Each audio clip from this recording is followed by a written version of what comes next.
May kasabihan na sinasabi nila na ang tubig ay buhay at ang tubig ay buhay.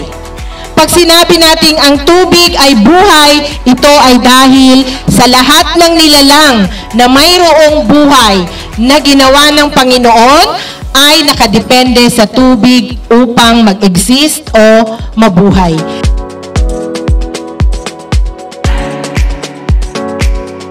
Alhamdulillah, so niya project no Bangsamoro government, siya nakuha sa pondo na Special Development Fund.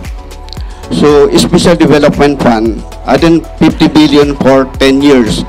Every year, na adin 5 billion a budget para sa Special Development Fund.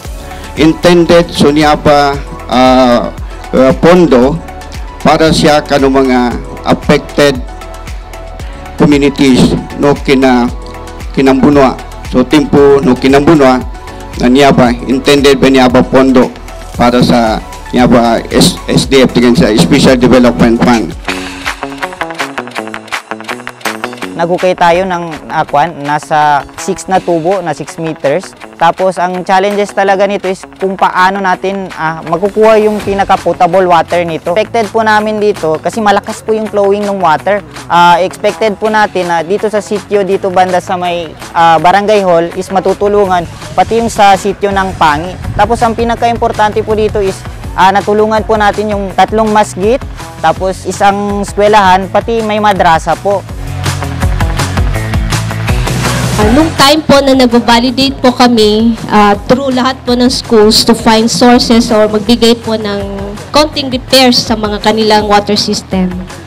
Naituro po yan, and alhamdulillah sir, through your initiative, nagkaroon po sila ng project katulad nito which is very needed po sa isang school. Taus-pusong pasasalamat sa project na ito. Sana po hindi lang po dito sa Margas, sana po sa iba pa. At alam kong marami pa po kayong maaaring matulungan. Lalo na na itong eskwelahan ng Margas na binigyan tayo ng blessing, inangyan tano sa Rizki Amaya ba, na inshallah ta'ala nagtatabangan tano sa upama na tiyakapan tano sa mapya. Sa kami niya sir sa Barangay Margas, nyarnong sukul kami sa naarnang kami na modern na niya water system. In behalf of Barangay Margas, we are deeply honored as a recipient of this extraordinary water system project. This is not just a significant achievement, but monumental step forward for our constituents. First and foremost, we would like to extend my heartfelt gratitude to Honorable Romeo Sema for this incredible support, trust, commitment to enhancing access to clean water is a testament your dedication to improving lives, fostering sustainability development. Margas na tito nalasay mga tonin. Padaklan siya na mga tonin na minato sa kina paninindag. Inya ba dahil pa Margas niya. O nesita kaya monitoring lang una kung sa project across the monitor sa mga project. Para pa madun mabinasalon na bagong bayanon na sige kita kumbayan to para di kasayang sa mga project tayo. Again, kanina, 1,000 millions si bumitira.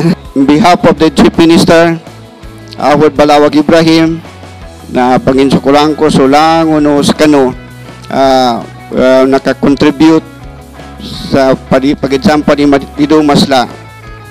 Kano niya, kan-implement sa project na sukulang ko sa Masla.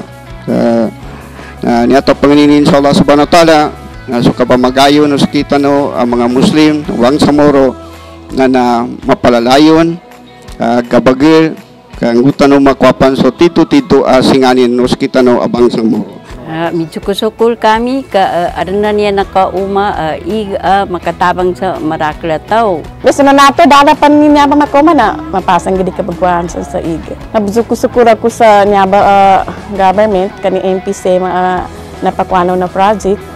Nasabab sal kayo na di niya bakakonan. Mas tabang sal kami to na Margas inya iga. Karamo ka andan iga. Sukrama ba na sa ingin sal kami a water system.